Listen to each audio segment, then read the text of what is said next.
before we did events in the US. In fact, he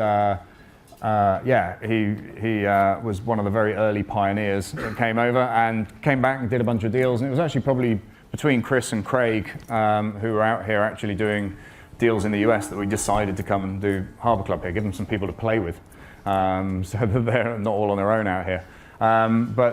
He's had tremendous success. He's taken the property split, which is one of the strategies that we'll come on to later, and he's added his own dimension to it, which is really good, and I think you'll really enjoy it. And I think there's lots of opportunities to emulate this strategy in other industries, or even work with Chris in the industries that he's working in as well. So big round of applause for Chris, please.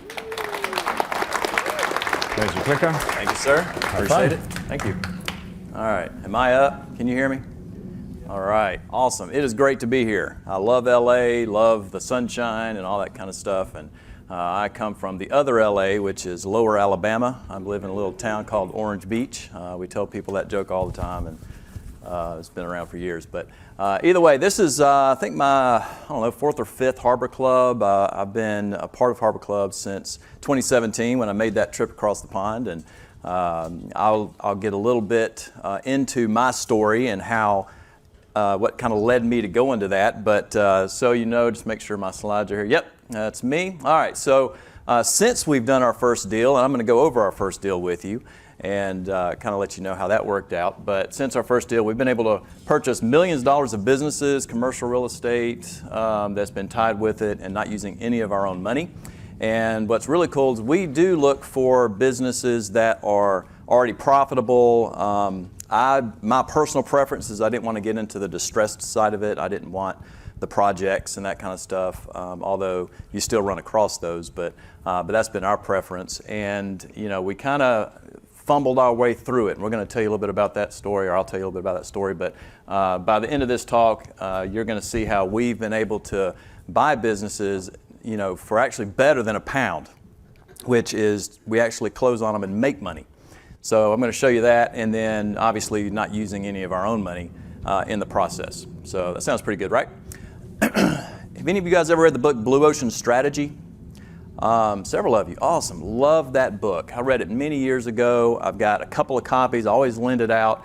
But these are the numbers, and Jeremy's already covered some of these, but these are what I show people often when they ask, well, you know, why do you do what you do? This is what I came across back in 2017, really even before finding Harbour Club, that really got me intrigued in the world of mergers and acquisitions.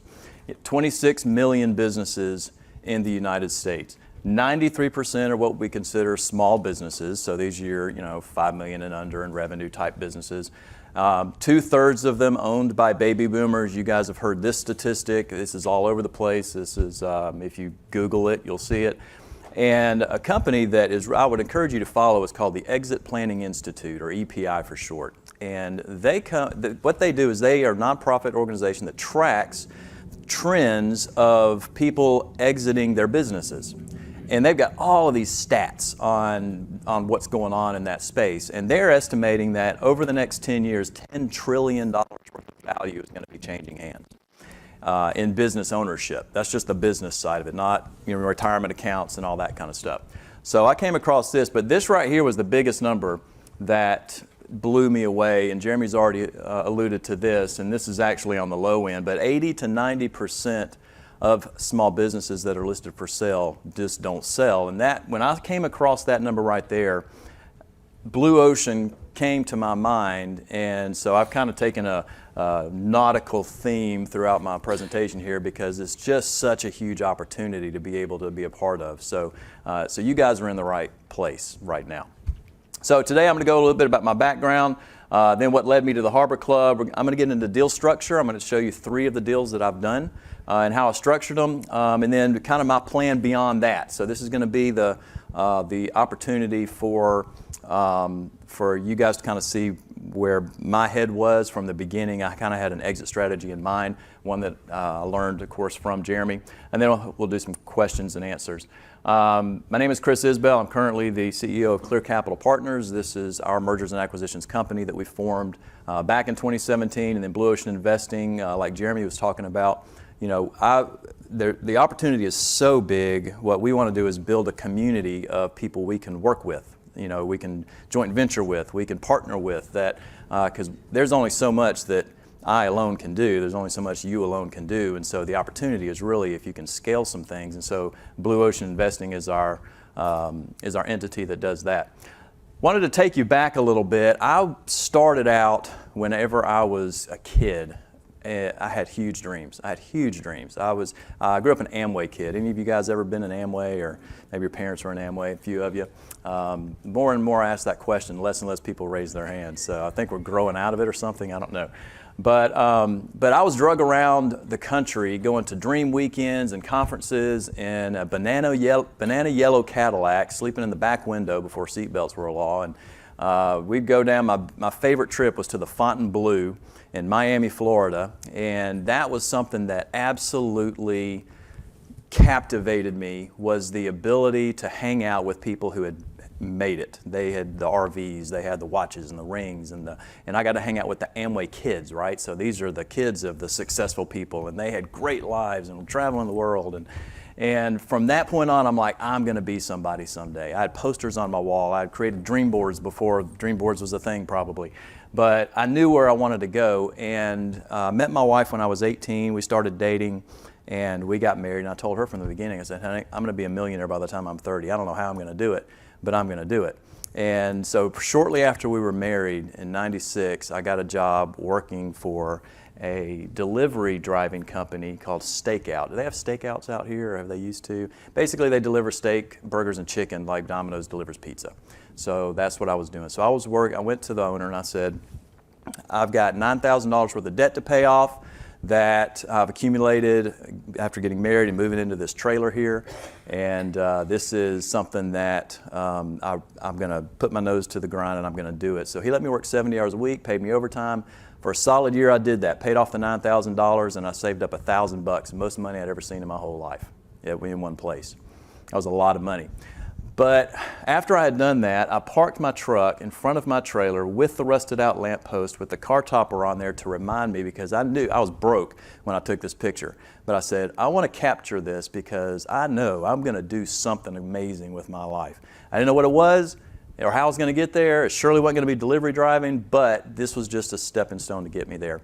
And it was in this trailer late one night on the shag green carpet that I was watching TV, and I came across a infomercial from a guy by the name of Carlton Sheets and How to Buy Real Estate with No Money Down. So some of you guys have probably heard of him and probably have it collecting dust on your shelf right now. But I ordered that course because the testimonials were on there. It's like, man, these people aren't any smarter than me. Certainly if they can do it, I can do it, right?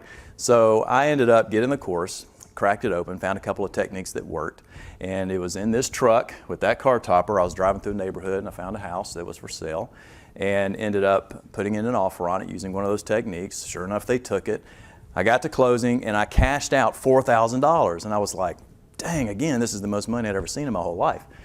So I said, let's just keep going. So I bought a duplex, and then I bought some trailers, and then I bought a 12-unit apartment complex, a little small deal, just kind of using some of these different deal structures. And anyway, Carlton Sheets folks got wind of what we were doing and invited us to come on their show down in Fort Lauderdale, Florida. And this is a picture of us with him, but this is, my daughter was 5 weeks old. This was taken 2 weeks after 9/11. We got on an airplane and flew down to Fort Lauderdale. My daughter's 18 now. She's out here with us right now in California. They're at Disney World, I think. This is us with him. But when I was with Carlton Sheets, he said something to me that stuck with me to this day. He said, you know, of all information products ever invested in, whether it's to lose weight, whether it's to buy real estate, whether it's to whatever, do a handstand, 98% of the people that buy information products never do anything with the information. So the first thing that I always like to say is don't be a part of that 98% because the opportunity is too big to ignore it, okay? So we kept going. We kept rolling. We kept buying properties. We kept doing stuff. We were having the time of our life. We bought our forever home, the home we were going to live in forever, 10,000 square feet, spent 2 years building it. We had the cars, we had the vacation homes. You guys know where the story's going, don't you? We had everything. I wrote a book, and I bring this up, I'm not trying to sell a book, but the reason I bring this up is because even during that, when I was in real estate, I loved business.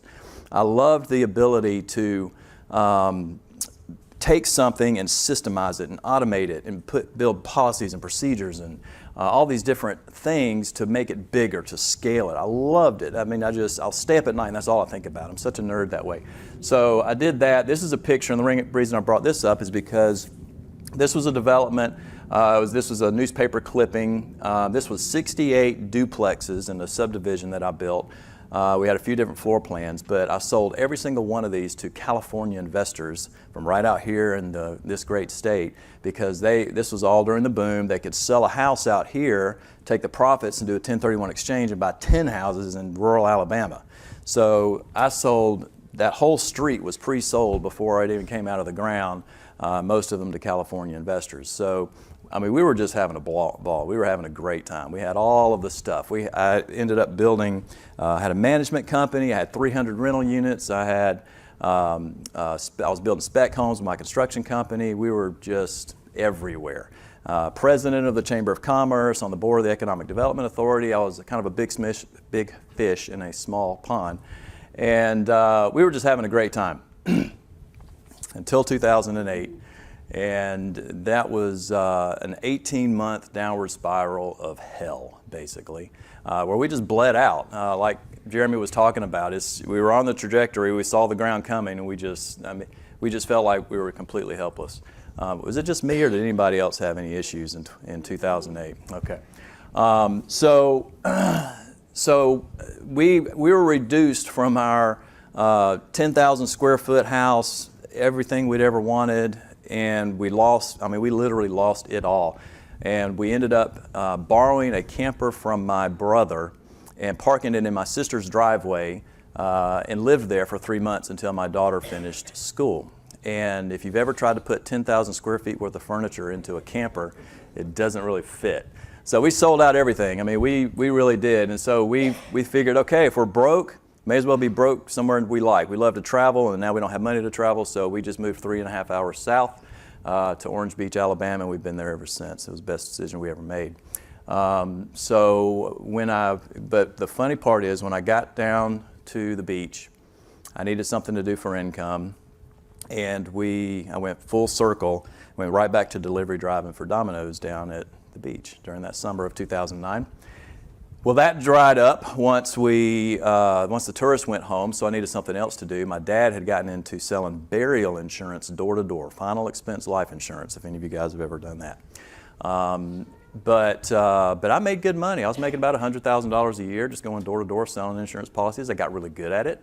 I could talk my way into a house, sit down in someone's living room, and walk out with an application for a life insurance policy. And so that's kind of how we started rebuilding our lives a little bit. So, but I got good enough where I wanted to go beyond that. I wanted to build a team. I wanted to build my own agency. I didn't know how to do it, so I found some guys that did and had done it. So I partnered up with them, and together we built a $26 million agency. Ended up selling it last year to a big outfit from Texas. And so my shares were bought out. But what I learned in 2017 was some things were changing in the insurance industry. Kind of the platform we were on, some things are changing. So I started poking around a little bit. I started saying, I kind of miss real estate. I want to get back into that. So I got on Google, because it's been 10 years since I'd been out of it. And I was just trying to figure out something else to do. So since it was changing, I began researching the real estate, and that's when I stumbled across all these small business facts. And I had played around with trying to do some wholesaling. You guys familiar with wholesaling? You just kind of flip the contract. You don't really ever take possession of the real estate. So I was going to look at doing that, but it's so stinking competitive. Like, everybody was doing it. And I'd send out letters, because in my insurance business, we were familiar with sending out direct mail. So I'd send out direct mail to some lists, and they'd call me and say, "You're the 15th person to send me a letter. I don't want to sell my house." And so it's just, there's so many people doing it. So I'm like, okay, what else can I do? And I stumbled across this. And the blue ocean of opportunity there just stunned me. So I mailed out 500 letters to business owners. Now, at this point, I'd already found Jeremy's videos online, but I was hesitant to go because there was no U.S. events, and I'm thinking, I don't want to go to London and all this kind of stuff. And so I'm thinking, I'll just test it out, and before I go and spend any more money on this thing, I'm going to just try it out. So we were with our with our insurance company, we generated leads through direct mail because our clients were older, lower income individuals. None of them had computers. I mean, they didn't have smartphones. So online didn't work with them. So I was familiar with direct mail, and we get about a 1% to 2% response from our direct mail. So I'm thinking, okay, I'll send out 500 letters. If I get 5 to 10 people to call me back, I'll be excited. I mean, that'd be great, right? And it would be worth it. Well, I ended up getting a 10% response rate from those letters that I sent out. So I had 50 business owners calling me, and I had no idea what I was doing. I literally no idea. So I had to think quick. You know, I've been in sales for a while, and it teaches you to think on your feet. And so I was thinking, okay, I just need to put it back on them, you know, get the attention off of me, right? So they don't see I'm a fraud here, not knowing what I'm doing. So I said, well, you know, we really are picky about the businesses we buy, and you know, I really need to talk to my partners and decide if this is a good fit. Why don't you send me your financials? I need 3 years of your P&Ls and balance sheets. Let's just start there. Again, just get it off of me. Well, 35 of them sent me their financial statements. Well, then I didn't know what to do, so I said, all right, we'll spend some time reviewing this with my team, and we'll get back with you. Well, I scoured the internet trying to just figure out, how do I determine if a company is a good price? What do I pay?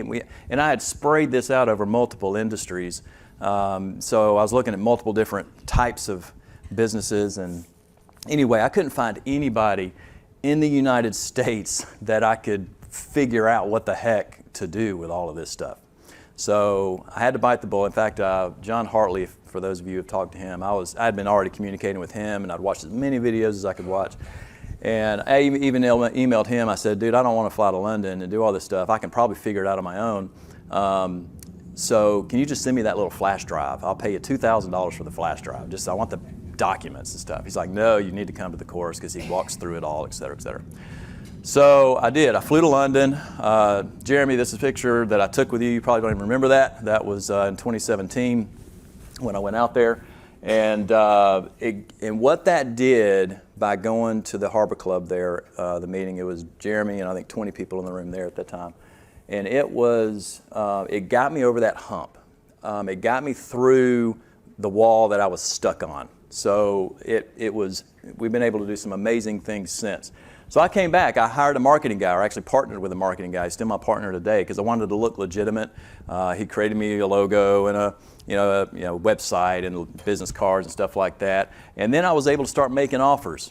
And to make offers, what I was running into, we give attorneys and CPAs a hard time for sure, because they can complicate things. But I found some that I already had relationships with, and I just cast the vision. I said, hey, here's the big blue ocean opportunity here. I'm going to make this happen one way or another. You can come along for the ride if you want to do all this crap for me for free, because I didn't want to do all the financial stuff. I didn't want to do all the legal purchase agreements and all that kind of stuff. And I had the flash drive, and that got us started on everything we were doing.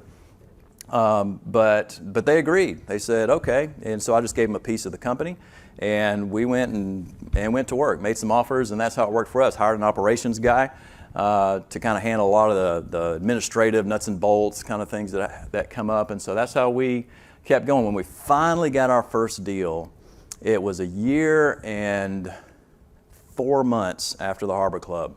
But I was working on it every single day for that entire 1 year and 4 months before we closed the deal. We had several deals that did not work out. We had because our strategy was to just spray all kinds of industries, and whichever one we could close on first, that's the one we would kind of focus on, right?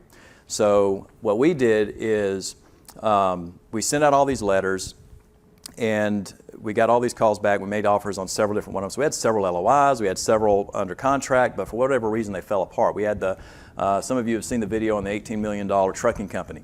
That ended up, we bought into that for 51%, or that's the accepted offer, 51% ownership, $18 million company. We were going to come in and fix his problems. I had a relationship with a guy who was in the trucking industry. He did turnaround work for him, and he was able to come in and partner with us to do all the heavy lifting part of it. And but what he didn't tell us, after we made the deal and everything, what we found out was he was being indicted by a grand jury because he was driving drunk and hit and killed a teenager And that was going to just freeze everything, all of his assets and everything. So we had to get out of that. We had an auto body repair shop under contract and had got pretty much all the way to closing. Worked out with the bank. They were just wanting to get out. It was very profitable, been around for years.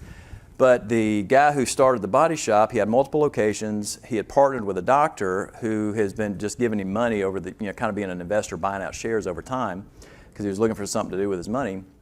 And come to find out, the doctor had 4 clinics around town, and he had turned them into pill mills and was being investigated by DEA on distributing pain medications. And anyway, he gets busted and arrested in the middle of the night. And so I get a call saying, hey, this guy's been arrested and he's probably going to prison. In fact, he did. He's in prison right now. But that killed, so the bank or the court seized everything. So, and then we had a deal, but the court said, no, that's not the value of the deal. You need to pay double what your contract is. And so we're like, forget that. So we ended up getting out of that. We had a printing company that fell through. We had a pet boarding company that we had under contract, got all the way to closing. We did a survey on the building, and they had built the building over some easements and across some setback lines, and it was just a train wreck. So that had to go through city council meetings, and they're still in the middle of trying to figure all that out. So anyway, so our year and 4 months, we were doing something every day. We just kept running into crap, and we were casting a wide net. We were talking to somebody all the time. So we finally got our first deal.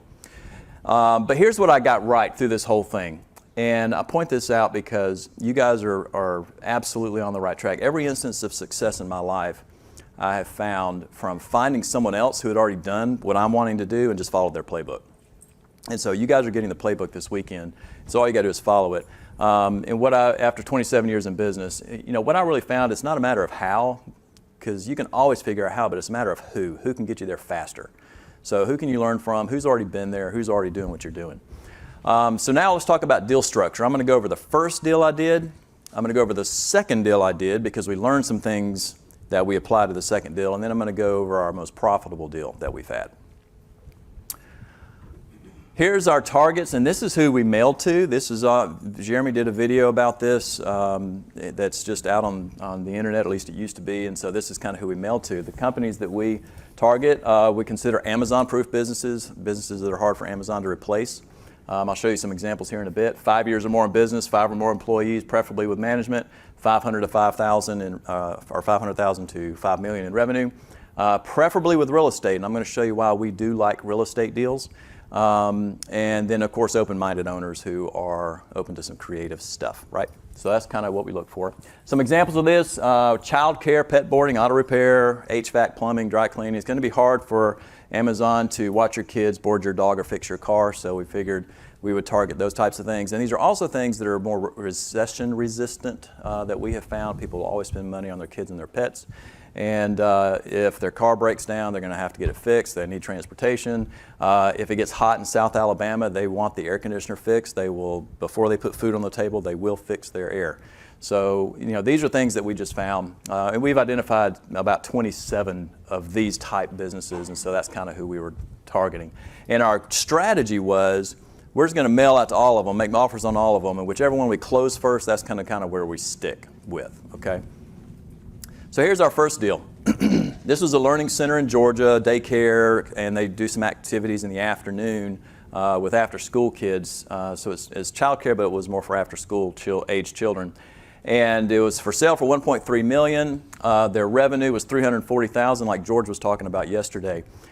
This, of course, is under our threshold. We would never do this deal today, but it's just, again, you got to get that first one, right? So we were just so hungry. It'd been a year and 4 months. We were like, we got to close on something. I don't care what it is at this point. So the profit they were making at the time was $60,000. The reason for selling, their motivation was they had already bought a security company, and they were ready to just close this one down and do something else. But they own the real estate, and so we did a sale-leaseback.